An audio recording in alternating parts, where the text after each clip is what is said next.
Dia mengatakan itu, ini dia juga bukan sifat Allah. Baik, kali ini kita akan belajar sifat Allah yang bernama Al-Hayy atau Hayyan, yang disebut dengan hidup. Allah itu maha hidup. Tengku, bagaimana pertama kali kita bahas dalil dulu?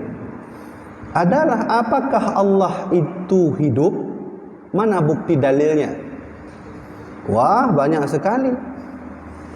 Salah satunya Allah berfirman, sanurihim ayatina fil afaqi wa fi anfusihim hatta yatabayyana lahum annahul haq. Salah satunya juga Allah berfirman, Allahu khalaqas samawati wal ard. Allah yang menciptakan langit dan bumi, menunjukkan bahawa sesungguhnya Allah itu hidup. Saya yang ingin saya tanya, yang langsung yang mengatakan Allah itu hidup ada juga. Tapi dari dalil tentang Allah mengatakan saya menciptakan ini, saya menciptakan itu, saya menciptakan begini, saya menciptakan begitu, itu bukti Allah itu ada. Sebentar lagi kita akan menjelajahi kecanggihan teknologi yang Allah ciptakan dalam tubuh kita sendiri. Bukti Allah itu ada atau tidak? Kalau kita orang beriman, mudah saja menyolontuankan Allah itu ada karena ada dalil. Oh, mudah bagi kita ni. Hai long beriman dengan Quran, pergi pegang Quran, hai long beriman benar. Kamu kita semua meyakini Allah itu ada karena keimanan kita meyakini Al-Quran itu berfirman tentang itu. Kamu Tapi kalau seseorang yang bukan Islam, dia Kristen, dia Hindu, dia Buddha, bertanya tentang Allah itu ada atau tidak, pupaya tak sebut Quran, hai petih ni. Mana-mana bang, nyo nada dalam Quran. Allah ada petih dalam Quran, dalam kau Islam. Ya. Jadi perlu mengetahui, membuktikan Allah itu ada. Kita orang Islam tentu dengan Quran. Mereka bukan Islam tentu dengan fakta ilmiah. Makanya nak ingat yang penjelasan yang tuan yang jelaskan tentang orang ateis bertanya, dia tanya Allah itu ada atau tidak? Secara sains bisa nggak membuktikan Allah itu ada atau tidak? Secara sains, logika membuktikan Allah itu ada ngon akai kiranya bisa atau tidak? Karena penjelasan lentuan sehingga lentuan surah tentang hukum akal probabilitas. Tengok hukum probabilitas membuktikan Allah itu atau tidak. Sebentar lagi kita akan melihat itu. Ya, kita akan menjelajah teknologi. Ternyata ada teknologi canggih yang tertanam dalam tubuh kita. Yang hurufnya kita hana lagi biasa, jumnya batuk biasa mentah hana tepu. Dah hirup udara biasa mentah hana tak sadari. Padahal itu prosesnya lebih panjang dalam tubuh kita masing-masing. Suatu dalil sudah. Dalam Quran mana adengku yang membuktikan Allah ada? Salah satunya adalah ma khalqukum wala ba'thukum illa ka nafsin wahidah. Allahul ladzi khalaqas samawati wal ard. Allah yang menciptakan langit dan bumi. Mana dalilnya Allah hidup? Ya Allah menciptakan langit bumi. Kan mungkin Allah dengan Allah pegah menan hanya menciptakan. Ini le mineralnya. Dia dapat iklan apa yo. Le mineralnya hanya mungkin ini hidup gerau aku. Tak pegah baru lain hai. Papak kan je kena. Nya dari kita pang ipo kena. Hana upate. Kalau ada aqua di sini, le mineral di sini, pasti ada yang meletakkan. Ini ada yang buat, ada yang buat, ada yang buat, ada yang buat, papan tulis ada yang buat, masjid dipasangin speaker, celeng, pintu. Mandum ada yang buat, menyomenan, bumo pun ada yang buat. Hana mungkin tekun bumo hana yang buat sedangkan nyo tak pegang nyo yang buat. Itu bukti Allah itu ada. Kemudian baik, yang kedua kita bahas dulu sedikit dalil ijmali. Tengku, dalil ijmali bahawa Allah itu ada. Bagaimana surahnya? Dalil ijmalinya segala yang ada pasti ada yang mengadakan. Titik, Tuan Penat. Dalil ijmali yang boleh. Dalil umum yang hana payah surah panjang-panjang. Kadang dalil ijmali huruf mafhum. Kalau orang faham, alhamdulillah dalil ijmali. Tengku saya enggak faham tu. Oh, pakai dalil tafsili. Sebentar lagi kita akan jelaskan depan tulis. Dalil ijmalinya mudah. Membuktikan Allah itu ada atau tidak adalah segala sesuatu yang ada pasti ada yang mengadakan. Dalil ijmali. Lu hana betih tengku. Atau golong-golong tak dalam hati atau golong tak dalam fikiran, betul benar. Okey, tak masalah. Kalau begitu, cara yang kedua, coba buktikan sesuatu yang ada tanpa ada yang mengadakan. Dalam masjidnya aja. Kipas angin ada. Lama tulis ada. Coba. Yang katanya kalau dalam masjidnya mentong. Ijih na tapi hana orang pegat. Hana orang pedu. Langsung na juga roh benar. Ada? Tidak ada sedikit pun. Yang kecilkah, yang besarkah, yang panjangkah, yang pendekkah, mandum yang tak kalan nyo lebutnya dan tahu rumah bak tengah jalan yang tak gede motor, tak kena Honda, truk rumah. Apa yang kita lihat itu sesungguhnya ada dan pasti ada yang mengadakan. Maka dalil ijmalinya adalah Allah itu ada. Buktinya segala sesuatu yang ada yang menciptakan. Itu dalil ijmali.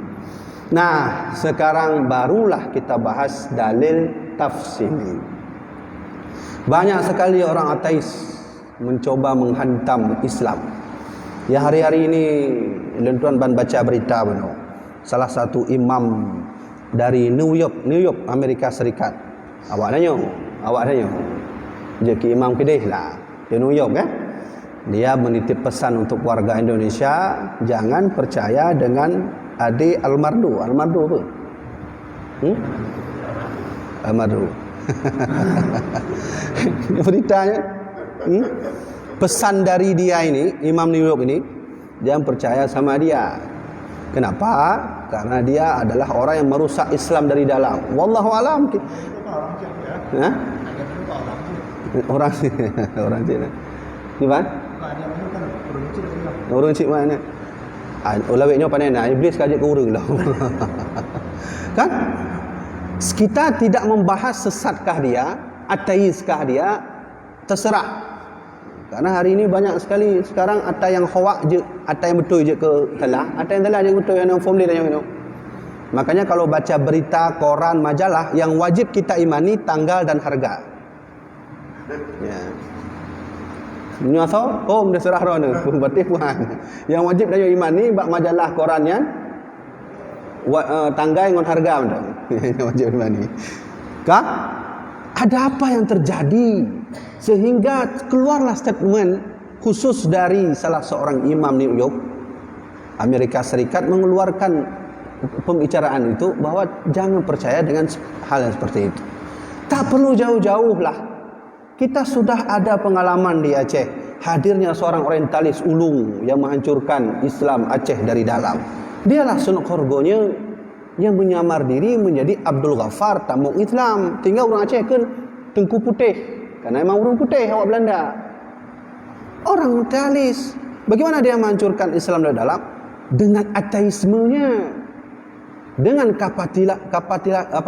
kapitalismenya. Sehingga terjadi perang cumbuk gede kan di daerah PD. Dia adu-adu oleh sunuh harganya. Kita sudah ada yang seperti itu. Nah, tuan kena pegah bahawa getanyanya secara tauhid diserang terus oleh ateis, komunis, kapitalis. Untuk apa? Karena kekuatan Indonesia itu ada pada iman seseorang. Kalau muncul keimanan ini dari seluruh rakyat Indonesia, Indonesia jadi kuat. Tak perlu ada senjata, tak perlu ada bom, tak perlu ada nuklir. Nah, oleh karena itu dihancurkan melalui itu. Caranya, keluarkanlah pertanyaan-pertanyaan aneh. Bagaimana sih cara Allah itu di jam sekarang sedang apa? Nya apa padu? Padu jauh. Nya apa tujuhnya? Allah pun pegat. Pun tengah pegat oleh Allah ya. Memang pertanyaannya hana sopan. Tapi ini ateis yang bertanya. Yang kita tanya kan? Sehingga muncul nanti pertanyaan yang melemahkan iman. Pat Allahnya ilai. Long kedek kala menyohanjuk depedu anak-anak jadi tamu Islam. Coba tunjukkan. Keluar pertanyaan seperti itu. Yang hakikatnya semuanya bertanya Allah itu ada enggak sih? Ini berujung nanti dengan penjelasan Al-Hayah, Allah Maha hidup. Nah, sekarang bagaimana buktikan Allah itu hidup? Munya katanya apa ragu kan? Hai, ilun Tuhan sebutkan Quran kau run patih pendu. Tapi ini masalahnya menjelaskan orang yang tak mau menerima Tuhan. Je nunggu. Baik. Segala ilun Tuhan tulis kena apa tulis. Ayo sama-sama kita membuktikan Allah itu ada atau tidak secara ilmiah. Secara dalil kajut kabeh no kalau jelaskan. Secara ilmiah, secara sains, secara medis Allah itu ada atau tidak? Nah, untuk melihat, membuktikan, mengungkap keberadaan Allah, Allah itu ada atau tidak, sungguh banyak sekali bukti di depan mata kita. Tapi janganlah jauh-jauh. Karena dalam tubuh kita sendiri pun Allah tanamkan bukti itu. Tentu untuk orang-orang yang berakal, menyuruh hana makai, hana ada ya. Dia sampai jumpa kat kabeh. Oh, kabeh menan. Piro kok tiba kabeh. Kenapa para wali Allah ketika makan kenyang dia menangis? Kenapa para wali Allah ketika setelah solat sujud dia menangis? Setelah minum dia menangis? Karena dia tahu ada hakikat luar biasanya dalam dirinya sendiri, sehingga hilang akalnya dan mengaku dirinya tuh Tuhan. Orang yang sudah cinta dengan Allah. Baik ya? Ayo kita menjelajah tentang isi dalam tubuh kita. Ayatnya, sanurihim ayatina, akan kami tunjukkan kepada mereka ayatina, tanda-tanda kami, fil afaqi, pada seluruh ufuk, timur, barat, selatan, terdapat semua tanda-tanda kami. Wa fi anfusihim, dan tanda kami juga berada dalam tubuh mereka sendiri. Hatta yatabayyana lahum annahul haq, sampai mereka faham, meyakini bahwa sungguh Quran itu adalah benar. Baik, kita akan menjelajah ke dalam tubuh kita. Di tubuh ini banyak sekali hal yang perlu kita lihat, rasakan, dan bisa kita ambil sebagai tanda untuk menunjukkan Allah itu ada. Salah satunya adalah sel dalam tubuh kita sendiri. Tidak ada manusia yang tidak punya sel. Semua punya makhluk Allah terkecil yang disebut dengan sel. Sel darah merah. Fungsi sel darah merah ini banyak sekali macamnya. Salah satunya, sel darah merah adalah penghasil listrik oksigen. Dia bisa mengubah menjadi bahan kimia lain menjadi karbon dioksida. Dah, munyo bahasa orang awam. Getanyo, ketika getanyo tak hirup udaranya, itu prosesnya panjang sekali. Udara masuk ke hidung, lalu diproses debu-debunya karena bulailah hidung, itu diproses nanti masuk. Maka yang menerima itu nanti sel. Dalam diri sel itu, makhluk Allah yang paling terkecil, dia punya disebut dengan hemoglobin, alat pembangkit listrik, bahan kimia, merubah bahan zat kimia oksigen menjadi karbon dioksida. Sehingga ketika kita hirup, dia bisa mengeluarkan nafas yang lain, yaitu karbon dioksida. Proses itu panjang sekali. Baik, sekarang jumlah sel dalam tubuh itu berapa? Sel dalam tubuh kita berapa jumlahnya? Jadi naufum lah, karena ni bukan pakai bahasa medis tu. Antu lah kemah tu kadang doktor ni lah kemah ni tegur saya nyantalah guna. Ya. Ya. Dalam tubuh kita ini organisme kita, pergerakan tubuh kita, kemudian geraknya tubuh kita, masuknya oksigen, keluarnya oksigen, terjadinya penyembuhan penyakit, Kadang waktu kita tanya luka, kena luka? Luka, anda pakai obat, kemudian pulih sendiri. Kena? Itu juga termasuk semuanya adalah kinerja sel. Sel itu bertugas bermacam ragam. Bisa mengeluarkan protein-protein dalam tubuh. Pisang yang masuk dalam tubuh itu diambil oleh sel. Bahan zat kimianya diproses dalam diri sel, lalu jadilah bahan protein. Sehingga kita selalu sehat. Nah, salah satu fungsi sel adalah terdapat yang disebut nanti dengan sel darah putih. Sel darah putih. Sel darah putih ini dalam tubuh manusia hanya terdapat 35%. Sedangkan sel darah merah dia memiliki 75% dalam tubuh manusia. Inilah penghasil terbesar darah manusia. Siapa yang menciptakan darah itu?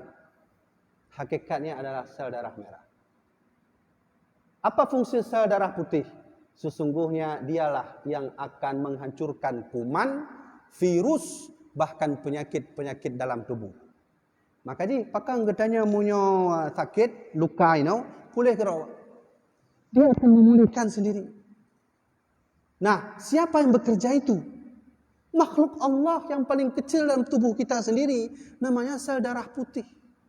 Sel darah putih hanya terkandung 35% dalam tubuh. Nah, orang yang terkena DM itu hilang. Yang kena DM itu hanya sisanya 15% atau mungkin hanya 9% lagi. Maka jika orang DM menyeluka, karena boleh dek. Karena faktor ada pada kinerjanya makhluk Allah yang bernama sel darah putih. Nah, maka orang Jepang selalu makan pisang. Kenapa orang Jepang makan pisang? Karena pisang bisa menghasilkan zat sel darah putih ini untuk mengobati segala penyakit. Tapi kita bukan di sini pembahasannya, yaitu sel darah merah atau dalam bahasa umumnya adalah sel saja. Pertanyaannya, berapa jumlah makhluk Allah yang sel dalam tubuh ini? Para ilmuwan tak mengetahui hingga hari ini. Mereka hanya membuat umum saja. Ada 1 juta triliun ya dalam tubuh kita. Sel ini ada dalam tubuh kita. Nah, apa fungsi sel? Fungsi sel banyak sekali. Fungsi sel bisa mengeluarkan vitamin tubuh. Fungsi sel bisa mengeluarkan protein. Fungsi sel bisa mengobati penyakit. Fungsi sel bisa mengeluarkan energi zat kimia dari oksigen menjadi karbon dioksida. Fungsi sel juga bisa menjadikan kita panjang umur dan seterusnya. 2. Yang ketiga, sekarang mari kita bahas kinerja sel. Salah satu kinerja sel yang paling unik di dunia. Makhluk Allah yang paling kecil dalam tubuh kita sendiri. Sebelum tuan bahas, tuan akan ungkit sejarah macam abad ke-19. Pada abad ke-19, para ilmuwan mengalami kontroversi pendapat. Siapa mereka? Salah satunya adalah abad 19 ini ilmuwan dikuasai oleh teori evolusi Darwin. Siapa pelopornya waktu itu? Yaitu Charles Darwin.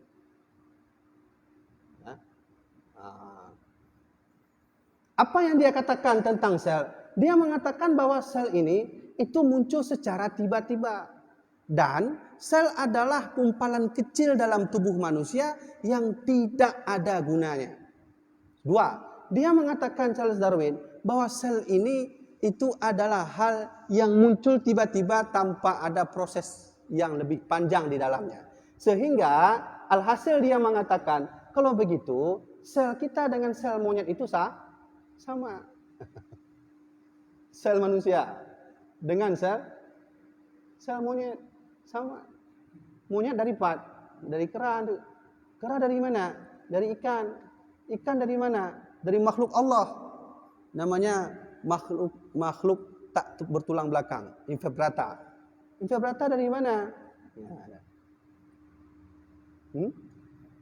Ini ikan Ikan itu datang ke darat, jadilah nanti 4 ke 2 kaki, jadi kera, kera nanti jadilah manusia. Ini monyet, monyet jadi oleh manusia. Nah, mereka menamakan manusia itu dengan Homo sapiens.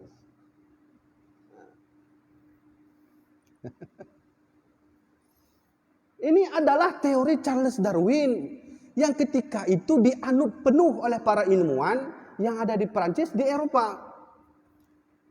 Dianut, dipegang kuat-kuat bahwa sesungguhnya memang sel itu punya hubungan dengan sel manusia dengan sel monyet. Sehingga kena untuk ikan, berarti kitanya muncul dari ikan awal. Sehingga dalam teliti masanya, Nabi Adam itu di mana posisinya? Nabi Adam. Nah, ini menurut mereka, menurut awaknya, menurut saya. Makanya Charles Darwin mengungkap satu fakta menurut dia. Bahwa sebenarnya Homo sapiens itu adalah generasi hidupnya Nabi Adam alaihissalam. Sedangkan kita disebut dengan Homo sapiens, dua go. Hanya mana Homo sapiens. Narela orang buka semua. Ya? Sudah ya, ini sejarah singkat saja. Dan ternyata yang lebih menakjubkan, teori Charles Darwin ini diruntuhkan dengan fakta ilmiah yang ditimbulkan pada abad ke-20. Disinilah muncul pertama kali teknologi yang meneliti tentang keajaiban sel dalam tubuh manusia. Ternyata sel bekerja lebih keras, lebih rumit, dan tak satu pun orang yang tahu bagaimana kinerja sel itu. Baik, kita sebutkan saja bagaimana proses sel bekerja dalam tubuh kita masing-masing. Ya. Sel itu ibarat, ya mana sel? Dalam tubuh sel itu banyak sekali bahagian-bahagiannya dan tentu memiliki fungsinya masing-masing. Baik, punya bahagian-bahagian yang dia punya fungsinya masing-masing. Sama lagi kita yang dalam tubuh kita ada jantung, nah fungsi roh. Dalam tubuh kita ada paru-paru, ada fungsinya masing-masing. Dalam tubuh kita ada usus, dalam tubuh kita dan seterusnya. Maka sel juga demikian. Nah, orang bertanya, sel itu ukurannya berapa, Tengku? Kecilnya berapa? Nah, salah seorang ilmuwan bernama Michael Denton, dia pernah berkata, untuk melihat sel perlu zoom kamera sebanyak 1000 kali. Ya. 1/1000 kali. 1/1000 sekali. Maka baru bisa lihat alam sel itu. Baik. Sekarang, Tengku, bagaimana proses sel itu terjadi dalam tubuh kita masing-masing? Kalau kita makan pisang atau insulin gula, kadang-kadang dapat dejek upi. Dejek upinya kan nama meh di, kan na gula. Di kopi itu ada mengandung kafein, dan mengandung gula. Baiklah, anggap saja gula masuk. Bagaimana gula itu diterima oleh sel?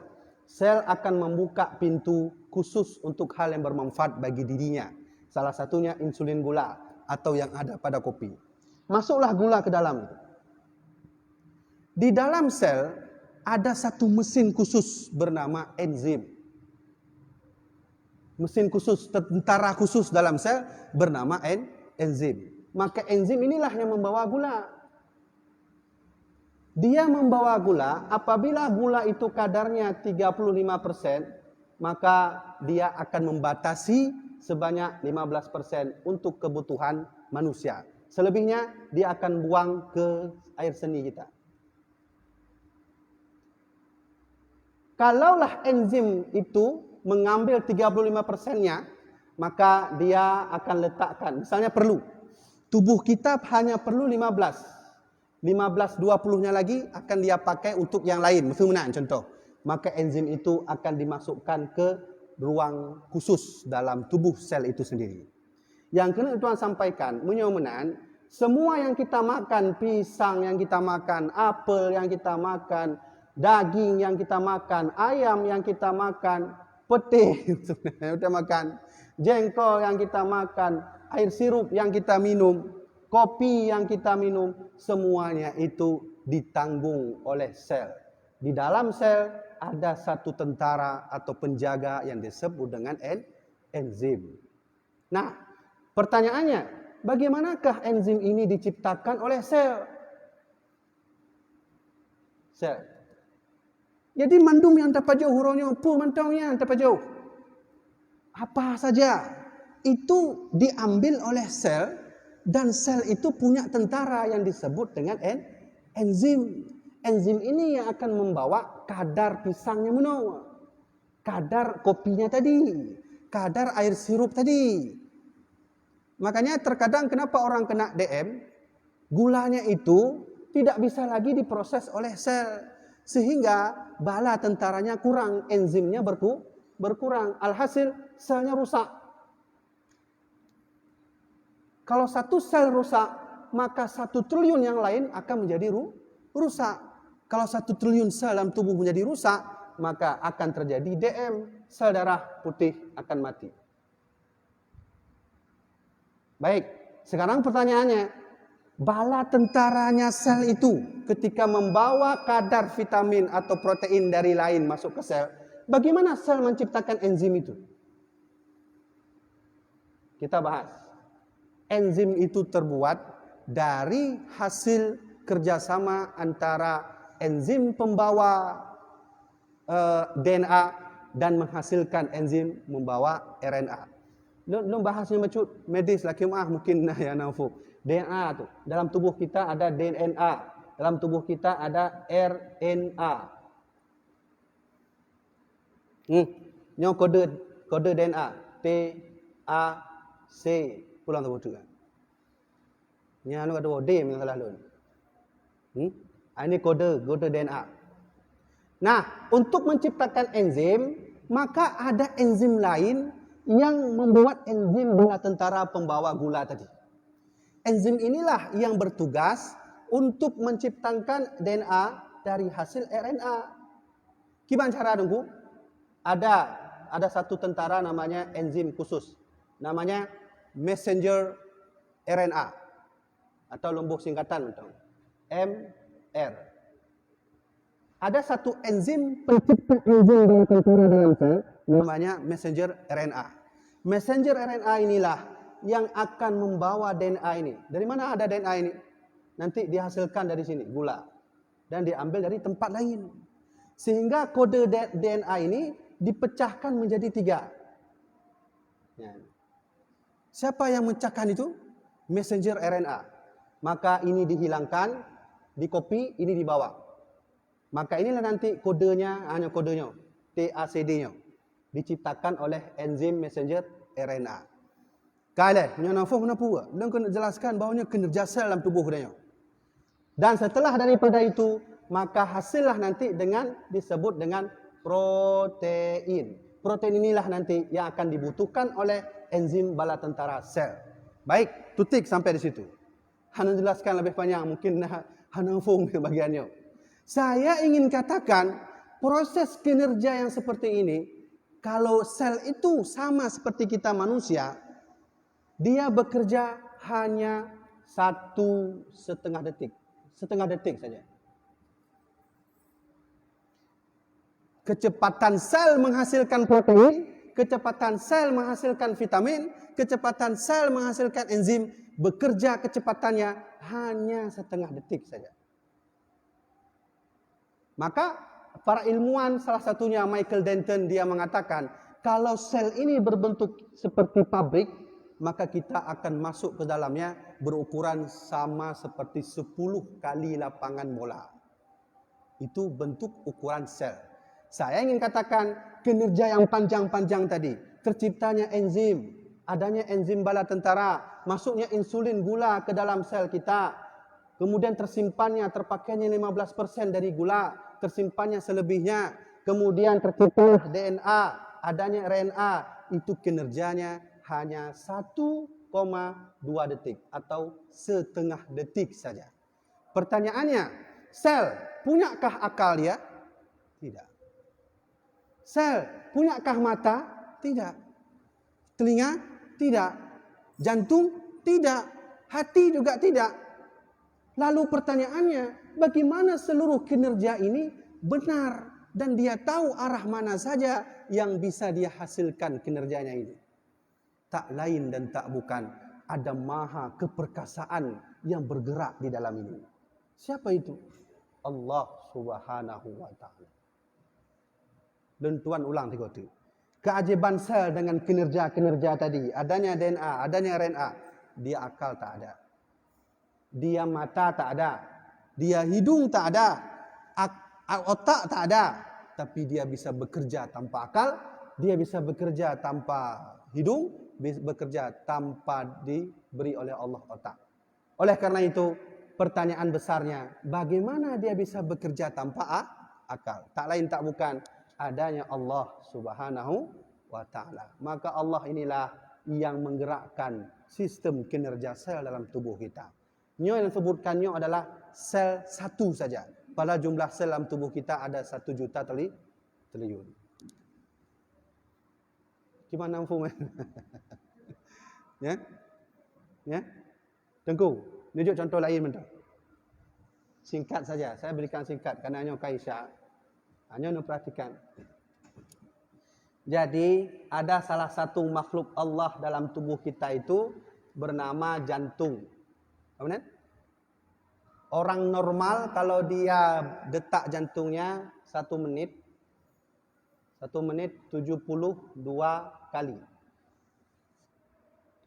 Jantung kita 1 menit itu 1 menit menyo jantung udahnya normal hana he lagi biasa maka 72 kali 1 menit.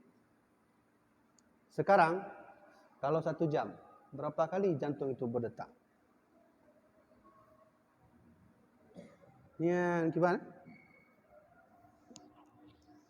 Kali beduk kan? Belum payah buka kalkulator.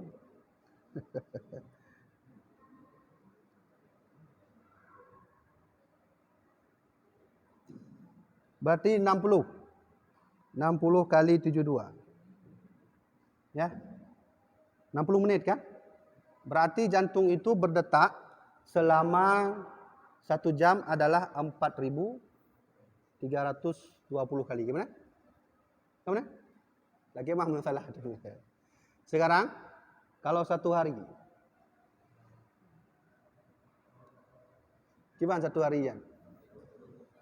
Hah? 24. Berarti nyo kali 24. Ya.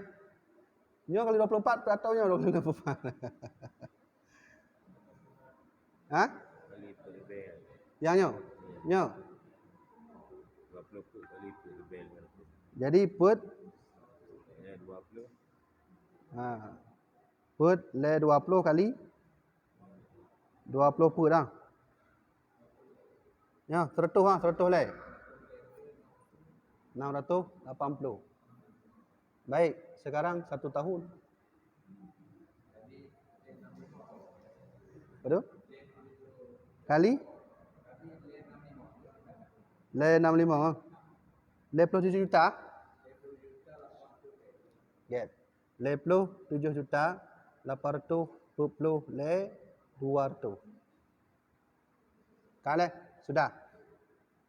Yang tergantung rundown ni hitung macam umur ayah-ayah ini apa tu? 50 tahun kah? Ya. Baik. Ini proses jantung berdetak tanpa sedikit pun minta berhenti. Hana dalam sejarah jantung bang lakemah belum berhenti sejenak 2 detik. Tidak pernah jantung berdetik. Berhenti. Kita tidur dia berdetak, kita jalan dia berdetak, kita bangun dia berdetak, kita berdiri dia berdetak. Alhasil dia terus berdetak tanpa berhenti. Sekarang pertanyaannya, jantung berdetak ini itu ada nggak mesin yang hari ini dibuatan manusia yang hidup terus-terusan sampai 50 tahun tak pernah berhenti? Sana aja. Mesin kecanggihan manusia siapapun membuktikan saat kecanggihan manusia dimanapun yang membuat mesin yang terus berjalan tanpa berhenti selama 50 tahun. Karena tidak ada mesin yang terus berjalan tak berhenti selama 50 tahun kecuali mesin ciptaan Allah Subhanahu wa taala yang bernama jantung. Makanya Allah di sini menegur kita semuanya. Wa in ta'uddu ni'matallah la tuhsuha, kata Allah. Kalau kamu ingin menghitung nikmatku, kau tak akan bisa. Karena nikmatku begitu banyak telah kuberikan. Untung hana bayar dah yang menyo bayar habis hana peng dah yang tu. Yang tabung oksigen le. Tabung oksigen yang tabung rai di rumah sakit yang beruk tabung. Narto rebe. Tapi oksigen yang kita hirup sekarang sampai hari ini mungkin sudah berapa kali? 37 juta kali. Nya hanasi kita tak hek ro na. Tak pelung-pelung ro kan hek dah lebih bagah dah. Semuanya gratis Allah kasih tanpa bayar. Rumah sakit 600.000 satu tabung. Maka Allah menegur kita, wa in ta'uddu ni'matallah la tuhsuha. Kalau kamu ingin menghitung nikmatku, kau tak akan sanggup. Karena banyak telah kuberikan nikmat kepadamu. La in syakartum la azidannakum. Kalau kau bersyukur kepadaku, maka aku akan berikan lebih nikmat itu. Wala in kafartum inna azabi lasyadid. Kalau engkau tak mau bersyukur, kuberikan oksigen, kau tak mau berterima kasih. Kuberikan makan, kau tak mau terima kasih. Kuberikan minum, kau tak mau terima kasih. Kuberikan kesehatan tubuh, kau pun tak mau terima kasih. Inna azabi lasyadid. Ingatlah, sesungguhnya azabku sangat pedih. Apa yang tidak kita membuat terima kasih kepada Allah? Jantung sudah diizinkan oleh Allah berdetak 37 juta kali. Di sini oksigen, karbon dioksida di sini, darah di sini. Nah, kalau begitu proses semua dalam tubuh kita ini, maka cocok kata Allah tadi, sanurihim ayatina fil afaqi wa fi anfusihim. Aku tunjukkan segala tandaku pada tubuh kalian masing-masing. Ada tanda Allah di sini.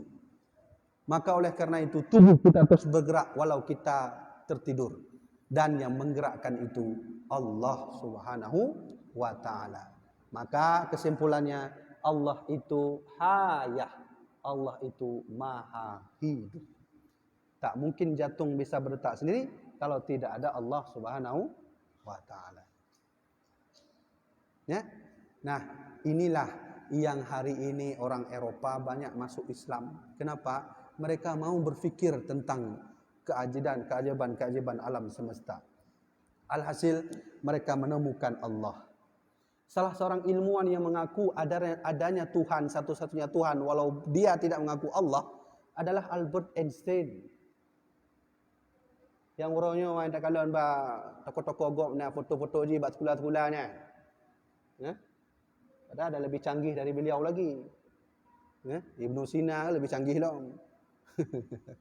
Albert Einstein yang hari ini diakui orang yang mempunyai IQ paling tertinggi di dunia.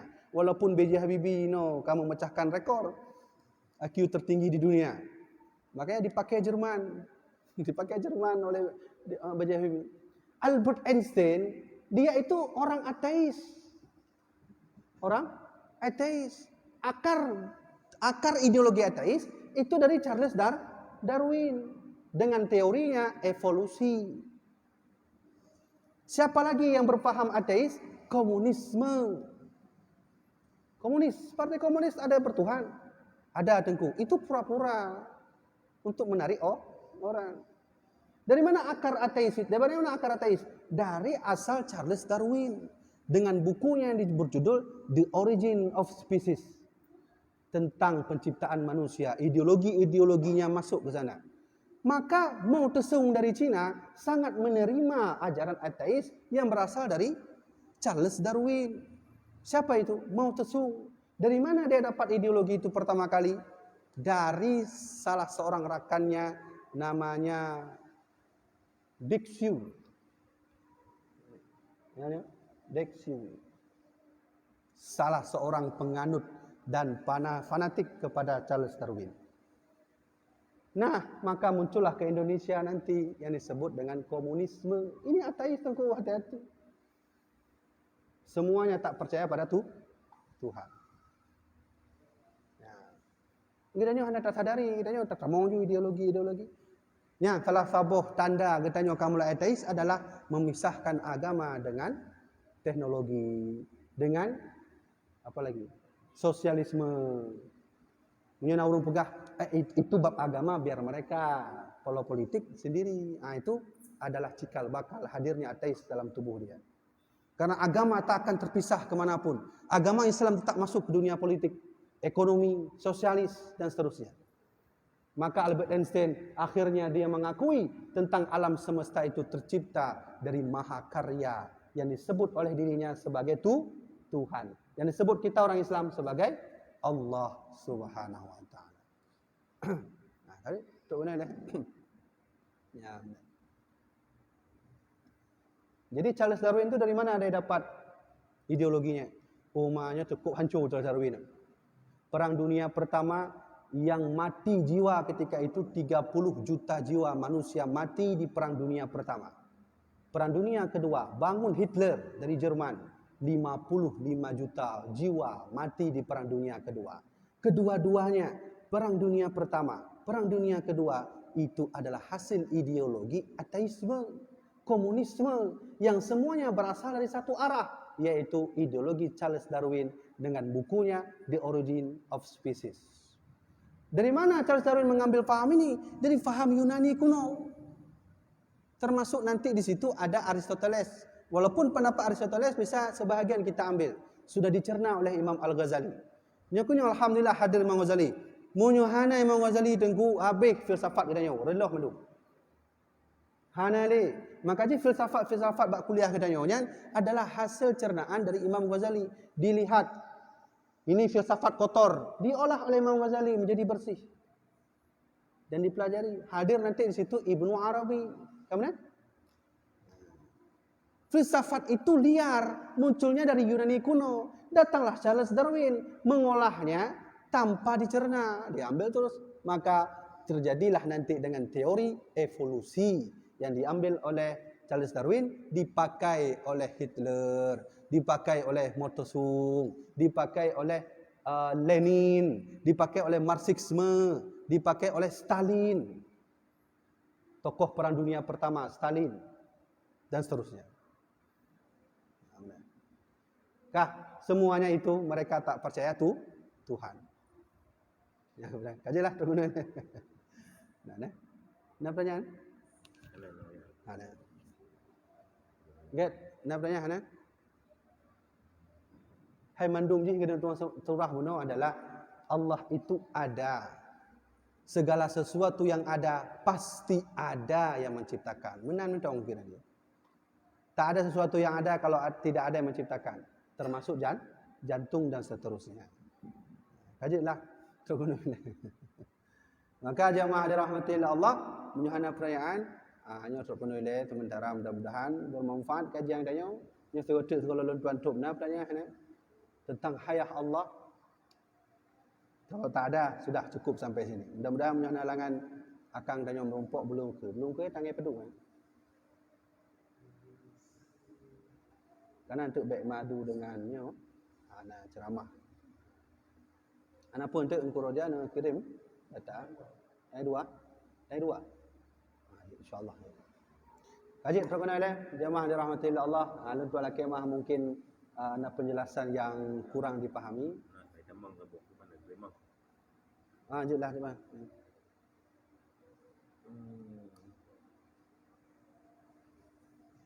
Dari Masjid Baitul Qadim Payamuneng Berlak.